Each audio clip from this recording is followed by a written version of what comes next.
नमस्कार, स्वागत है न्यूज 21 में। मैं हूं आपके साथ हर्षिता जोशी। अब खबरें अन्य राज्यों से। बुरहानपुर के नवल सिंह सहकारिता शक्कर कारखाने में अनियमितताओं के आरोपों के बीच उज्जवल पाटिल ने मोर्चा खोल दिया।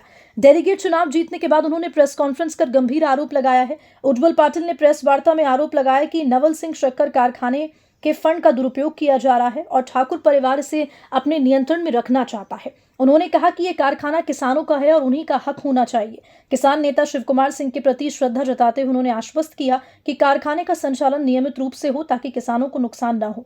उन्होंने ठाकुर परिवार की नीतियों को कारखाने के घाटे का कारण बताया और चुनाव में धांधली के आरोप भी लगाए। वहीं शक्कर कारखाने के शेयर होल्डर हर्षित सिंह ठाकुर ने आरोपों को निराधार बताया। उन्होंने कहा कि जब तक ठाकुर परिवार के पास मिल थी तब वे प्रॉफिट में थी, लेकिन प्रशासक नियुक्त होने के बाद घाटे में जा रही है। उन्होंने आरोप लगाया कि बीजेपी इसे हड़पने की साजिश कर रही है। बुरहानपुर से राजू राठौड़ की रिपोर्ट। आज जो विरोधी दलों ने प्रेस कॉन्फ्रेंस ली है वो एकदम बेबुनियाद है और उसमें कोई तथ्य नहीं है। पहली चीज़ ये कि जो वो फॉर्च्यूनर का बोल रहे हैं वो रजिस्ट्रार का अधिकार रहता है कि लेना है कि नहीं लेना है। सरकार में आप भी थे 1.5 साल जब कांग्रेस की सरकार रही, उसके बाद तो 1.5 साल की सरकार के बाद जब वो फॉर्च्यूनर आई तो बीजेपी शासन था। रजिस्ट्रार आपका कोई मैंने मेरे नाम पे तो ली नहीं है और फॉर्च्यूनर आज भी मेरे घर में 4 है।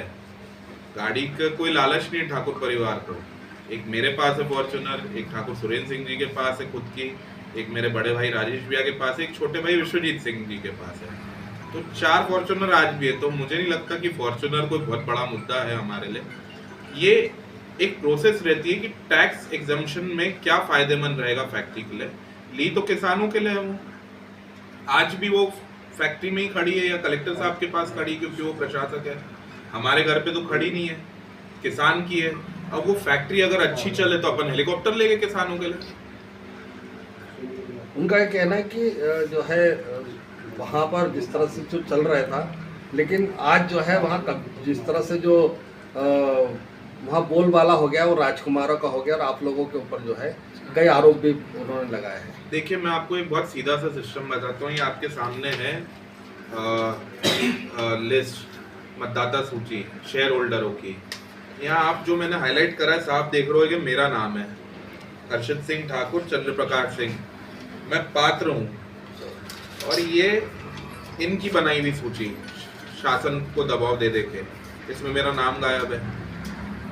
हम शेयर होल्डर है, हम किसान हैं, हम पूरे टाइम अपना गन्ना देते हैं। उसके बावजूद भी मुझे नहीं लगता कि आपने मुझे कभी यहाँ देखा होगा और ना मैं कोई चुनाव लड़ रहा हूँ, ना मैंने इस पर आपत्ति ली है।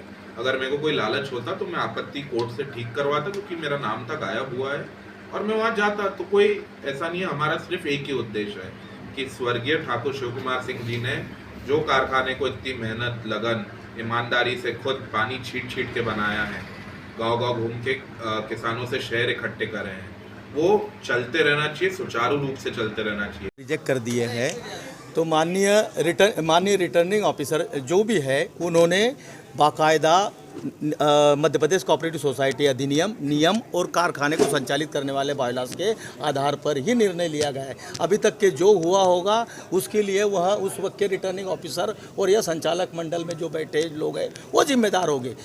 मैं तो इतना जानता हूं कि इस बुद्धिमान और ज्ञानवान रिटर्निंग ऑफिसर में वास्तविकता खोज कर जिसमें हमारे जो कैंडिडेट थे, हमारे जो किसान, और महत्वपूर्ण बात है कि आदित्य वीर सिंह जी और उनकी माता श्री तारिका जी वह एक दूसरे के सामने चुनाव लड़ रहे हैं। जब इनके घर में अपनी अपनी विचारधाराएं जम रही तो किसानों के बीच में कैसे कारखाने को अभी तक के 2007 से लेकर अभी तक के 100 करोड़ का तो प्रॉफिट था जो लॉस की कंडीशन में आ गया, जिसे प्रशासक जी ने कवर किया और वह 100-125 करोड़ और जो कॉलेज में जो करीब 20-25 करोड़ के आसपास का जो कॉलेज का घाटा है। कारखाने में मैं डेलीगेट हूँ। हमारे ये जिला उपाध्यक्ष है जो 10-12 वर्षों से वहाँ डायरेक्टर है, ये भारतीय जनता पार्टी की है। इसके पहले भी इस प्रकार के आरोप कभी लगे नहीं। अब पहली बार जब हमें लगा वहाँ गलत हो रहा है और जब हम उनके खिलाफ उतरे हैं तो अब सत्ता का दुरुपयोग के आरोप लगाए जा रहे हैं। अगर सत्ता का दुरुपयोग करना रहता तो हमारे द्वारा जितनी भी हमने आपत्तियाँ ली है, हमारी एक भी आपत्ति पर कार्रवाई नहीं हुई है।